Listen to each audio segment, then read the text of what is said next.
Shalom, salam sejahtera. Renungan malam seiman berjudul Misi Gereja. Karena itu pergilah jadikan semua bangsa muridku dan baptislah mereka dalam nama Bapa dan Anak dan Roh Kudus. Dan ajarlah mereka melakukan segala sesuatu yang telah kuperintahkan kepadamu. Dan ketahuilah aku menyertai kamu senantiasa sampai kepada akhir zaman. Matius 28 ayat 19 dan 20. Sementara penyaliban Yesus mengartikan berakhirnya misi bangsa Israel, tetapi kebangkitan Kristus membuka gereja Kristus dengan misinya, proklamasi Injil, keselamatan melalui darah Kristus.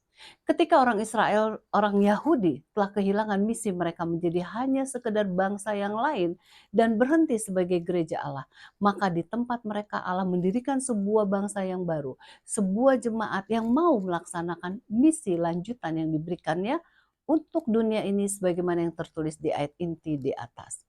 Gereja Perjanjian Baru yang begitu erat berkaitan dengan iman masyarakat Israel zaman dulu, terdiri dari orang-orang Yahudi yang ditobatkan dan orang-orang yang bukan Yahudi yang percaya kepada Yesus Kristus.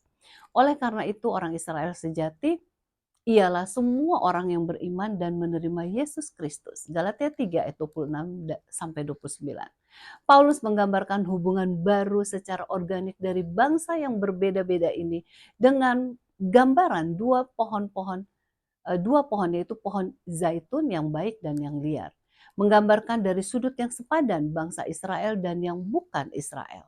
Orang Yahudi yang tidak menerima Kristus tidak lagi menjadi anak-anak Allah. Roma 9 ayat 6 sampai 9. Digambarkan dengan dahan yang sudah patah dan dari batangnya, sementara orang Yahudi yang menerima Kristus masih tetap pada batang itu. Paulus lebih jauh lagi menggambarkan orang-orang yang bukan Yahudi yang menerima Kristus adalah sebagai cabang dari pohon zaitun yang liar yang dicangkokkan kepada pohon yang baik itu. Roma 11 ayat 17 sampai 25. Ia mengajarkan kepada orang Kristen baru yang bukan Yahudi ini untuk menaruh hormat kepada warisan ilahi, alat yang telah dipilih oleh Tuhan dengan berkata sebagai berikut. Jikalau roti sulung adalah kudus, maka seluruh adonan juga kudus. Dan jikalau akar adalah kudus, maka cabang-cabang juga kudus.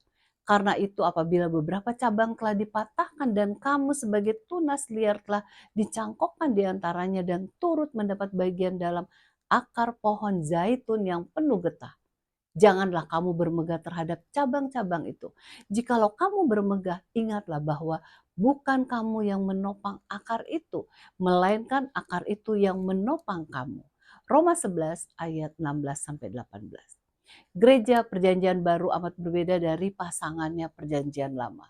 Gereja Kerasulan menjadi organisasi yang mandiri, terpisah dari bangsa Israel. Gereja ini memberikan ciri universal, tidak lagi gereja nasional dan juga gereja misionari sesuai rencana Tuhan semula. Sebagai anggota gereja Tuhan, marilah kita mengikuti rencana Tuhan dalam menjadi berkat bagi dunia ini.